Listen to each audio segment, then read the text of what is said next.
আপনার বাড়ির পাশে নব্য ইসরায়েল। আমরা বড় ইসরায়েল সম্পর্কে সচেতন আছি কম বেশি, কিন্তু আপনার ঘরের পাশেই নব্য ইসরায়েলের জন্ম হয়েছে, এই ব্যাপারে আমাদের সচেতনতা নাই।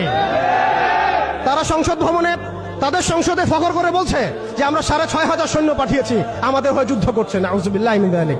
তার মানে আপনারা প্রমাণ করলেন। আচ্ছা বলেন, খ্রিস্টানদের সাথে না হয় তাদের সম্পর্ক আছে, তারা আহলে কিতাব, আপনাদের সাথে তাদের কি সম্পর্ক? খ্রিস্টানদের সাথে না ইহুদিদের একটা সম্পর্ক আছে, তারা আহলে কিতাব দাবি করে তারা, কিন্তু আপনাদের সাথে যারা পৌত্তলিক তাদের সাথে এই ইহুদিদের কি সম্পর্ক? শুধু তাই নয়, আমরা লক্ষ্য করছি, আমরা আমাদের পার্শ্ববর্তী নব্য ইসরায়েলের মধ্যে লক্ষ্য করছি মুসলিমদেরকে তারাবির নামাজে টর্চার করা হলো, হোলি উৎসবের নামে মুসলিমদেরকে নির্যাতন করা হলো।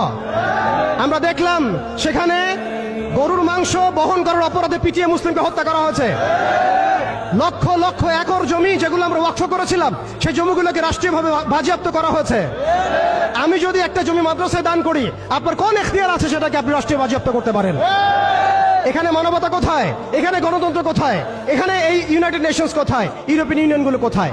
আপনাদের এই সব তথাকথিত তন্ত্রমন্ত্রগুলো এবং তথাকথিত মতবাদগুলো একটা এজেন্ডাই বাস্তবায়ন করছে, তারা পুরো বিশ্বে শুধু দাজ্জালের শাসন কায়েম করতে চায়।